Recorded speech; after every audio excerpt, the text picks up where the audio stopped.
There is only one thing that you can control in your life. That's your thoughts. You can choose to be happy or you can choose to be miserable. It's just that simple. Join me for the next hour on Law of Attraction Talk Radio, where I hope to inspire you to make the conscious decision to be happy. For that is the exact place where you need to be to create your own magnificent reality. Let us begin now. Well, welcome to Law of Attraction Talk Radio. I'm Jules from beautiful Southern California, and I am so glad that you're here today because we have a tremendous show. It's all about the Buddha brain. I am delighted to bring Dr. Rick Hanson to you in order to tell us exactly how we can achieve happiness no matter what is going on.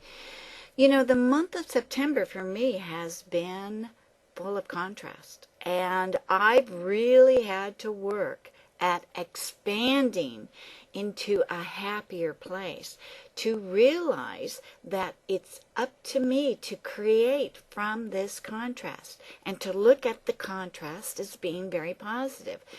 So tonight, Rick Hanson is going to be telling us how we can meditate into a happier mind, how we can scientifically rethink our thoughts, reframe the way that we think, and how to become happy in the midst of all of this contrast. That's what it's about tonight, so that we can create from a better feeling place. Remember, the law of attraction is that we don't want to manifest from a negative place. We want to get into that happy vortex in which to create the best dreams that we can imagine. We can do this. We are powerful. And tonight, it's all about learning how to achieve the Buddha's mind. So stay with us right after these words, and we'll get talking to Dr. Rick Hanson. You are listening to your daily dose of well-being and inspiration on Law of Attraction Radio Network at LOARadionetwork.com. Hear this incredible show on your smartphone through Stitcher.com, which goes through your car stereos with Ford Sync or any auto dashboard that has the internet. Listen to our 24/7 broadcast with our mobile app as well, or just listen through an MP3 player or computer. Remember, LOARadionetwork.com, heard in over 120 countries, is the radio station for your well-being.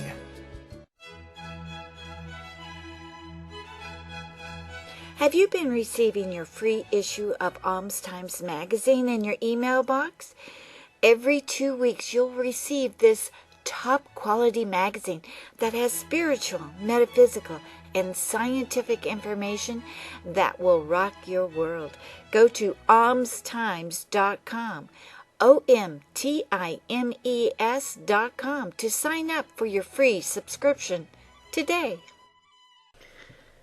Okay, we are back, and I want to introduce you to Dr. Rick Hanson.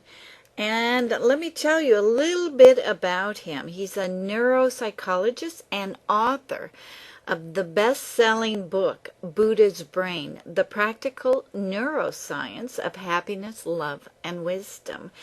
And it's now in 21 languages and still #1 in the Buddhism category on Amazon.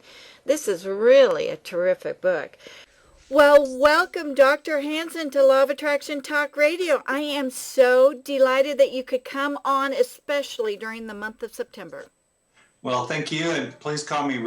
Let's talk about the Buddha brain. Your book starts off by saying, when your mind changes, your brain changes. Right. Talk to us about that. How exactly, scientifically, does our brain change?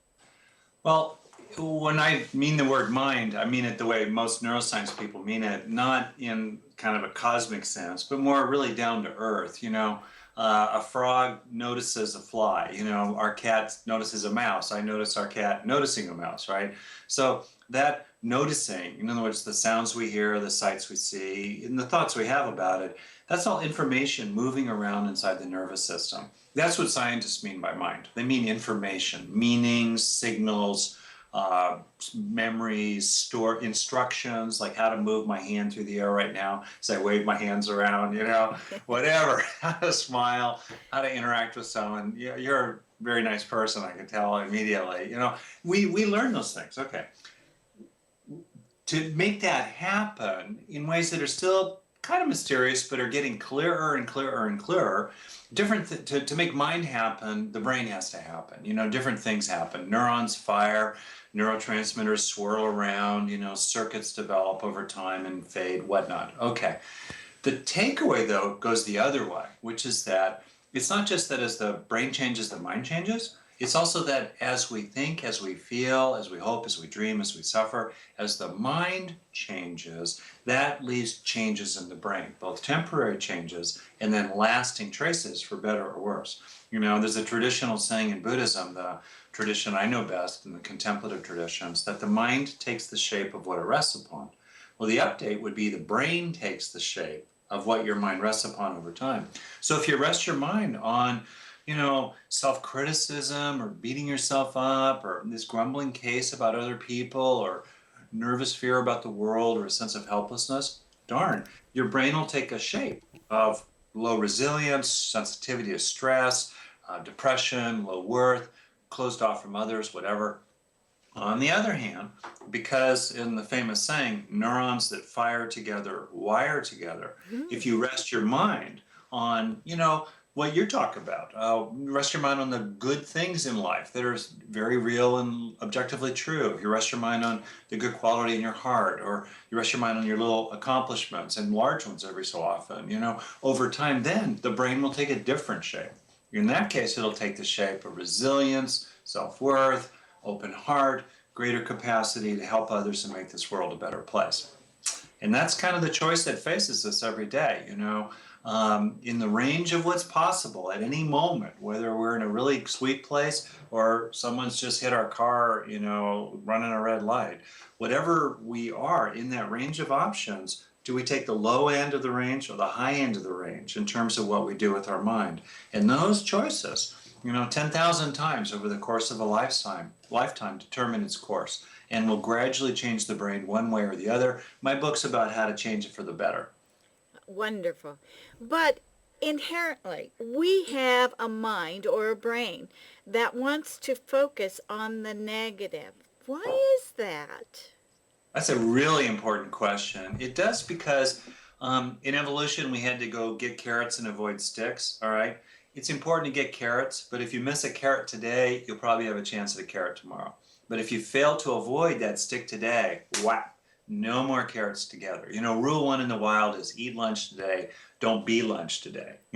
So the brain evolved what scientists call a negativity bias that has lots of effects that are really good for survival, but lousy for quality of life and lousy for long-term health. Because let's remember, when we evolved, most of our ancestors were dead by their 30th birthday, 40th for sure. In that case, it made sense to have short-term benefits from stress reactions and stress hormones that were much greater than the long-term costs, because there weren't any long-term costs. It's all about seeing the sunrise, in the Serengeti. But now, when people, I'm 58, almost 59, when people want to live long and prosper, my dad's almost 93. He just broke up with his lady friend. He's doing pretty well. All right. All right. 92 is the new 72 or something like that. But anyway, you want to live well. So going negative, which was great for getting us away from charging tigers and saber-toothed lion tigers and whatnot, it's lousy today. So taking charge of the negativity bias of the brain is really important. That's why in my book, one of the practices is about taking in the good, or another practice is notice you're actually all right now.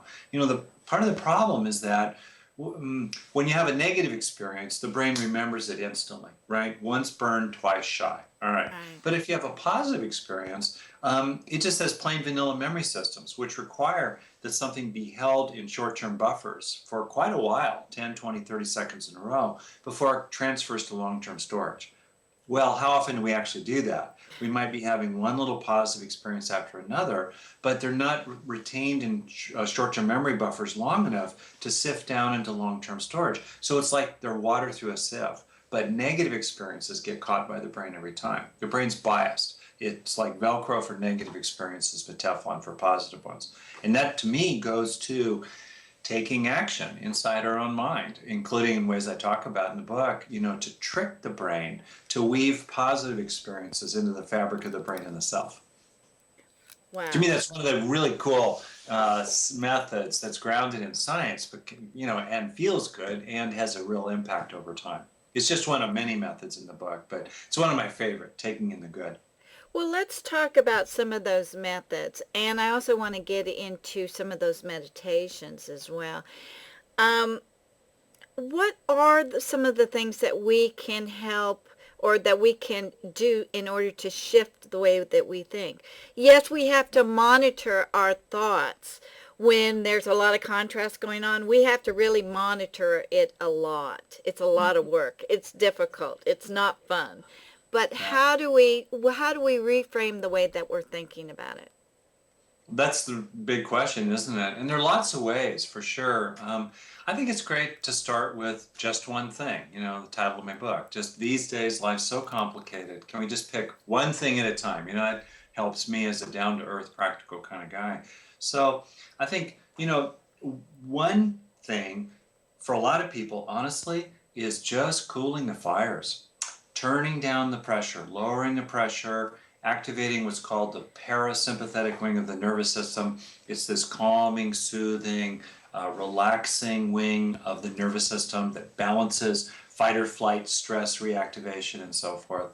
I think if people simply took a handful of times each day and did a long exhalation, or 3 or 4 in a row, because the parasympathetic nervous system does exhaling. Sympathetic nervous system, that's the stress response system. It does inhaling.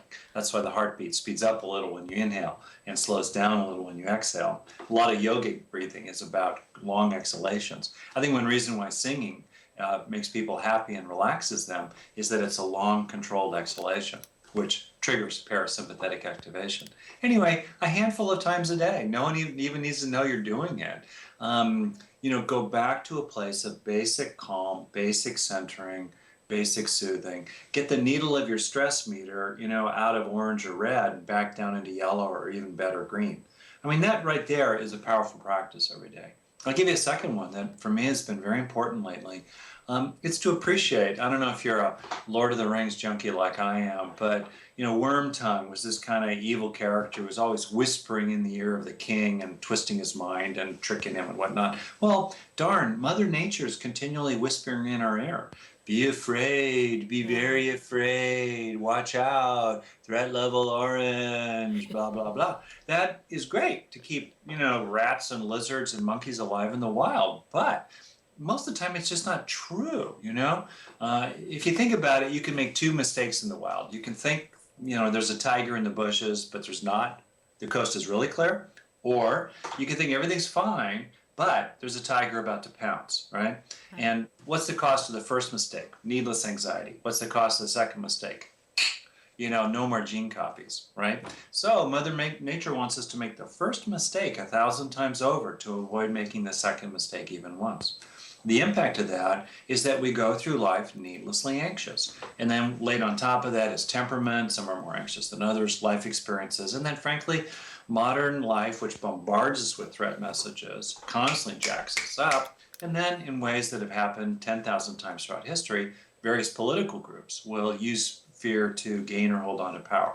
So the net of it, to me, is most people are much more anxious than they really need to be. So to help yourself, notice you're all right now. Not perfect, but you're actually all right now. That's a very powerful practice. Or beware, just be skeptical of your sense of feeling threatened. When you notice you start feeling guarded or braced, you're not soft and open, ask yourself, do I really need to be this guarded? Do I really need to be this vigilant? Do I really need to be this nervous? Sometimes you do. Dark alleys late at night, yeah, there are real tigers in this world. I'm with people about that. Don't mistake the real tigers, large and small, including, just in your life today. that said, the bias in the brain, Mother Nature tricking us, is in most cases that we don't need to feel so afraid. And that's the second practice I would offer to people. And if you can gradually appreciate that you're safer than you think in most cases, you can afford to feel strong, you can afford to feel protected, you can afford to be less guarded and less, braced for a fight. That's a much better way to go through life. So what I hear you saying is if we're in bed and we're getting all anxiety, we're thinking about the day and we're thinking about that issue. In other words, we should focus on feeling safe at that moment in our beds and really let that dominate our thoughts. Yeah, or walking down the street, or doing, emails, or flipping, doing the dishes. I think that tune in and ask yourself, do I need to feel subtly this anxious, this apprehensive, this threatened? Or can I legitimately, factually afford to feel one step, if not more steps than one, safer, stronger, and so forth? And the interesting thing is when we deal with other people from this place where we feel less threatened, then we're much less likely to, frankly, attack them. The Buddha had a great saying, getting angry with people is like throwing hot coals with bare hands. Both people get burned. So kind of out of enlightened self-interest, if you help yourself feel less threatened, you're going to act in ways that are less threatening to others, who will then feel less threatened and won't act in ways that are threatening to you. It's a positive cycle this way. Okay, so what you're saying is when we get angry with people around us, our fear is coming up?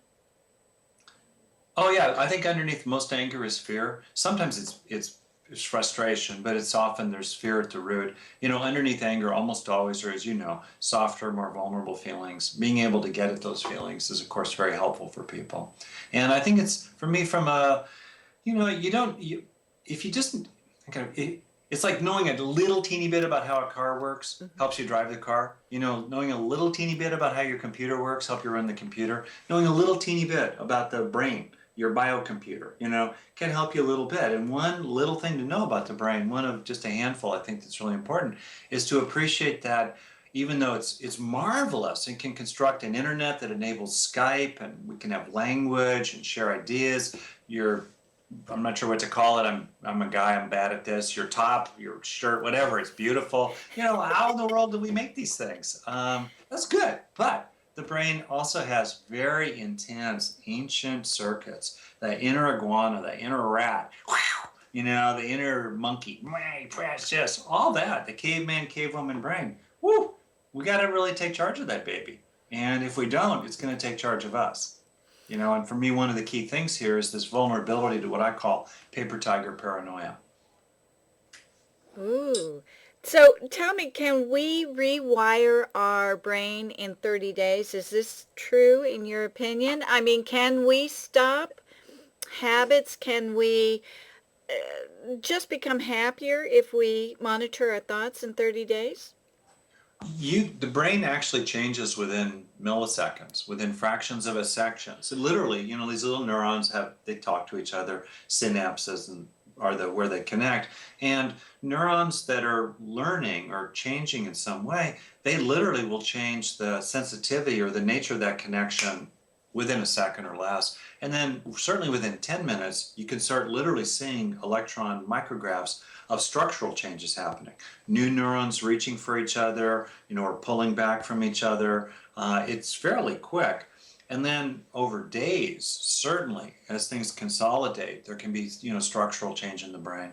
And then I would say over months, research has shown that if people start doing some kind of healthy practice, like they begin some kind of mindfulness meditation, as one example, there are other examples like learning to play a musical instrument, whatever it is, neurons that fire together, wire together, okay.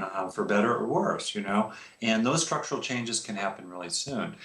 Now, the more you do, the longer you do it, the more consistent you are, you get a better change. My rule of thumb is not 30 days, actually. I think if people can do something for 3 days in a row, they're going to start creating more of a stability to it. Maybe it's not absolutely cemented, but, it's like heavy clay, or dry Play-Doh. They're getting, some real changes are starting to occur. I think it's good to stick with it. I'm a little skeptical of these sort of numbers or rules, 10,000 hours to become an expert at something, 30 days to form a habit. I think the truth for people to appreciate, which is, in the book so much, Just One Thing, is to really appreciate the power of little things. Just a few things every day, a few minutes or less, a few seconds. Partly because it isn't just the benefit of what you do, it's implicitly, it's the stance in what you're doing of being on your own side, being for yourself, treating yourself like you matter, which is especially important if you've grown up to not feel so much like you matter. So I'm a big fan of little changes. Also, you're taking action at a time when so many of us feel kind of pushed around, by events and September and, things that happen and our reactions to them. It's great to feel like, at least in some ways, you're a hammer instead of a nail. You're taking action. I think that's especially important for women. As a generalization, you always have, I think, to acknowledge that when you're talking about any group, particularly groups where, stereotyping and generalization has been a problem. That said, studies show generally that women often feel more at effect by pressures, expectations, demands, etc., and less able to just kind of swing out and have what's called agency, to be at cause, as it were. So as a result, women more than men are likely to have a sense of what's called learned helplessness, which is a real risk factor for depression, as well as just feeling bad in life in general. That's why I was saying that for people, certainly everybody, but women in particular, I think it's really helpful to have this idea of practice, that I can do just a few things, and it doesn't need to be necessarily 30 days, that I can just do a few things today. Just one thing, that's my book, the one thing today can actually start moving you to a better place. And I think it's important to realize that I do have the power to do that, I am in some corner of my life still the boss, and that's really important. So that, and I'm happy about the fact that there's always something we can do, including if we can't do it out there in the world, maybe we can't do it here in our body, but we can always do something inside our mind. Yeah, that's the one thing that we absolutely have control over, is our mind and the way we think. So we are powerful. Yeah, or at a minimum, what we have control over is being able to observe our mind going nuts. Sometimes in the short term, you can't control your mind, it's just nuts, but you can step back from the nutsiness and observe it. You can always do that. Okay, so you say it could take up to 3 days that we could really start building the new neurons and really get going in the right direction. Now, what happens if we can't move on? I mean, that's when do we start noticing that we're in a big problem area? How long should we be staying in a situation that's not feeling good? That's a tough question because it depends a lot, obviously, on individual situations. And, how can I put it? So we're talking here about two different things. One is, how soon is it time to kind of move on from an emotional reaction? And a related question, of course, is how soon is it time to, or when is it time to move on from a situation, a job, a relationship, a school you've got your kid in that's not really working out, whatever, right? To do the first question, I think it depends, of course, a lot on the particular situation. I had a friend die actually just a couple days ago. He was expected, but it happened sooner than people expected, and so that it's going to take me a little while to move on from that. To just say to me today, 2 days in, he's really a dear guy. Rick, you should not feel anything about this. I think that'd be absurd. Okay.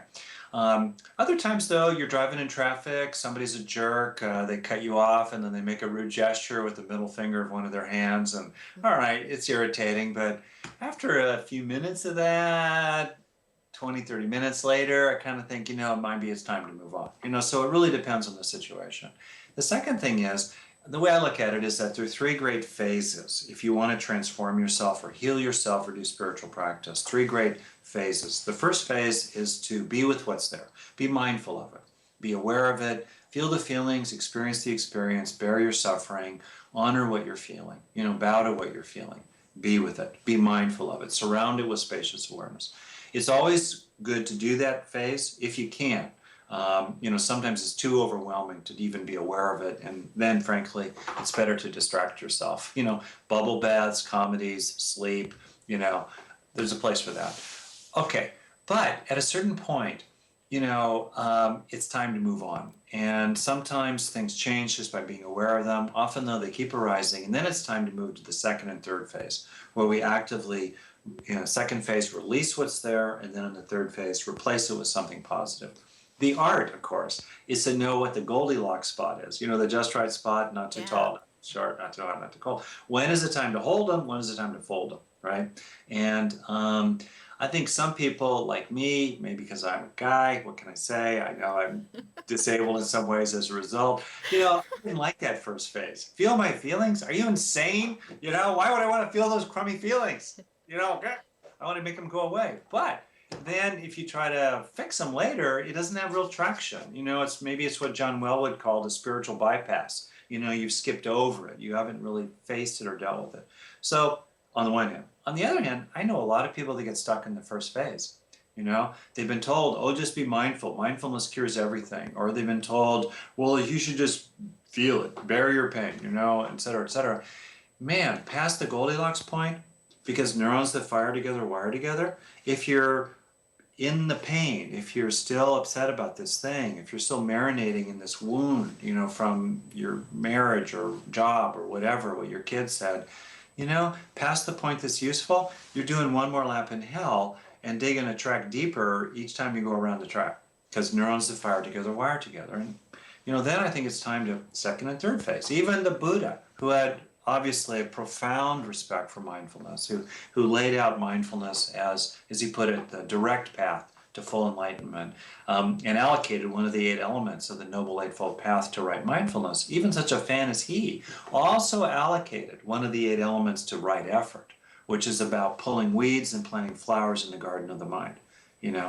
So for me, I'm a big fan of being active. I think all 3 phases are important, but frankly, a lot of people, they don't make much effort inside their own mind.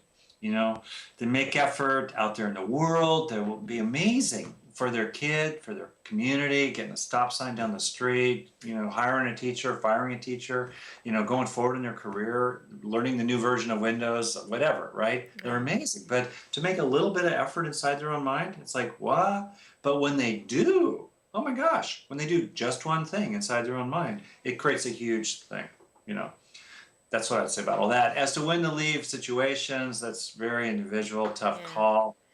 Some but people. if it starts getting you ill, the stress is causing you to the place where you're feeling indigestion, where you're feeling very ill, where other diseases could come in, then perhaps that would be the time to remove yourself from that detrimental situation. Oh yeah, a key question for me is, how can I put it? Are the other people willing to repair? In other words, if on my side of the street, am I willing to be a strong partner myself? Am I willing to take responsibility for what's reasonable and what they're complaining about, even if the way they're saying it is really bugging me? All right.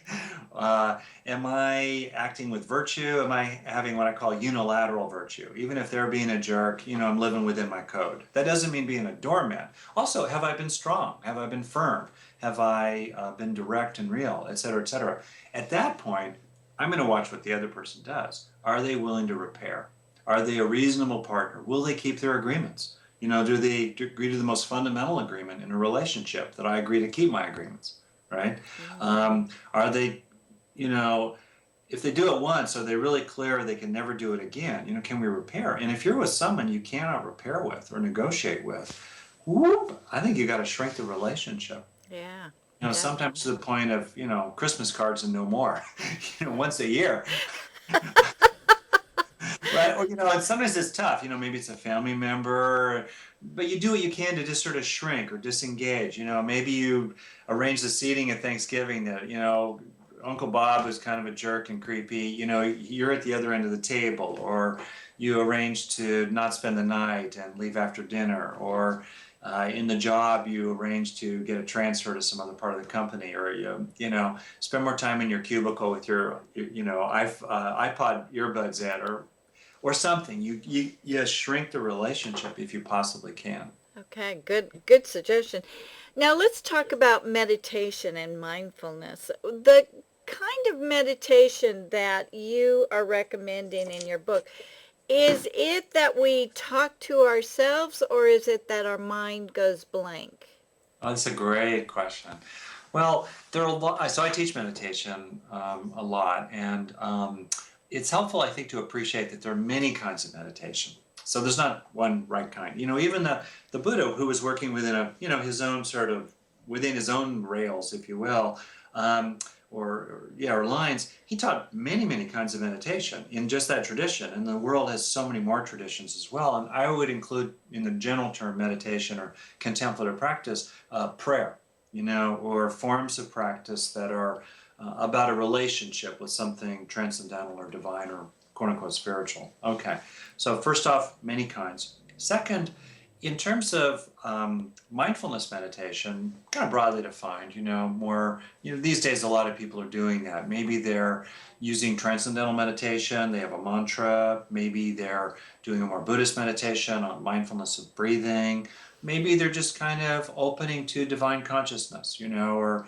visualizing light, whatever it is they're doing. It's natural, in the beginning especially, for the mind to continue to be active. And the trick is not to attack the mind, because then you just stimulate the mind. The trick is to gradually allow the mind to naturally quiet while gently inclining yourself, kind of leaning toward, whatever your positive action is, whether it's bringing your attention back to the breath, or turning back to the mantra, or turning back to this sense of connection with the divine. So to me, it's a combination of gentle turning toward what's positive while disengaging from, the normal activity of mind. And if you disengage, usually mind gets quieter. That's, the art, there's a saying in Zen, we should be with our minds like the skillful rider of a horse, not too tight nor too loose a rein. And I think that's useful for meditating, that we're gently and firmly bringing awareness back and back and back, to the object of attention, and helping ourselves become more and more absorbed in it. And I think that a lot of people, again, honestly, they're not making a very strong effort inside their mind, and for the duration of the meditation. That's one reason why I think it's helpful to have shorter meditations, like 5, 10, 20 minutes, so you can make a stronger effort, at least during that time. And sometimes help yourself increase the stimulation of what you're attending to, like do walking meditation, where you're kind of in a mellow way, at some pace that works for you, walking back and forth and having each step maybe be a complete breath so you can keep your mind in the process. Maybe add a little saying like Thich Nhat Hanh, a great Vietnamese Buddhist teacher, peace activist, writer, has a meditation where, in the in-breath you say softly in the back of your mind, coming home, and then in the exhalation you go, I've arrived. Or you can make it simpler, like home, arriving, home, arriving. So these are just options. But if you, for example, do something like that in rhythm with each step and each breath, that will tend to really help you stay in the meditation. After a while, science studies have shown a meditation, which has been studied a lot, which is kind of cool, that over time you need to have less and less deliberate effort, to concentrate. You're more able over time to your mind kind of goes quiet with less effort. And of course, some people are more natural meditators than others, perfectly fine. But the net of it is, I think meditation, and studies are showing, it has so many benefits for the mind, the heart, the body, stress chemistry, the immune system, longevity, whatever. It's to the mind what aerobic exercise is to the heart. What about syncing the mind, both hemispheres together with music? Is that effective? Yeah, it is actually. For a lot of people, in medicine they call it the rule of thirds, and it's probably true in a lot of things. In other words, if you're doing something, probably usually about a third of the population, a third of people get a lot out of it. About a third is kind of okay. And about a third either don't get anything out of it or, it's weird. They don't like it. And I think that's true. I've heard people talk about like holosync or other binaural beats or binaural stimulation systems or other forms of feedback. I know people who love them, I've known people who are serious meditators, and they said, bam, they got inducted into states they've almost never experienced, or maybe only on retreat after 7 days or something. They would get drawn in just by putting this little machine on their ears or head. I've known other people who don't like it. It feels intrusive or invasive. It kind of bugging them. My attitude generally is, check it out. See if you like it. Okay. That is good information, very good information, and we're almost out of time. But I absolutely want to say that this book, Buddha's Brain, is a first aid treatment. And that people have got to get this book, especially if they're feeling all this anxiety, because you have got step-by-step process in which to get into that happy vortex. Well, I really appreciate you saying that. Yeah. It's interesting. Buddha's Brain has really, I think, caught attention. It's been a bestseller because I think, for one, there's a lot of information about neuroscience that's great. Two, there's a greater openness to look at contemplative wisdom in all traditions in the world, not just Buddhist, Christian, Jewish, Muslim, Hindu, shamanic, etc., to appreciate contemplative wisdom as basically having to do with, the Olympic athletes and mental training. I mean, these contemplatives have really worked their mind. And when you start to understand more what's going on in the brain, when people are in a really good place in their mind, then you can gradually reach down into your own brain with books like my own. It's kind of like an operating manual for your brain and a toolbox, and then you can make changes there which will benefit your whole life, And then my most recent book, Just One Thing, is even more down to earth. It's less technical. It's really for everybody. If you've got an open-minded friend and somewhere who's just not that into all this brain stuff and Buddhism, but is open-minded, Just One Thing has all these little practices people can do that will really make a change for them. Yeah, and will de-stress you immediately. Yeah. Actually, I think that's really true. People describe, bam, within a minute. I'm an experienced therapist, and also I've been, practicing, working on myself for about 35 years because I was so miserable when I was a kid. But anyway, a great background for a future therapist, pretty common one. But my point is that, what's really striking is the fact that little things can make a big difference. You just see that again and again and again. And, I'm very happy about that. It's great that there's stuff you can do. Tell people how they can get your books. Oh, you're kind. Well, they're available anywhere, really. Buddha's Brain is the first one, and then Just One Thing has come out now, 2 years later. Any online seller, a local bookstore. I'm a fan of local bookstores.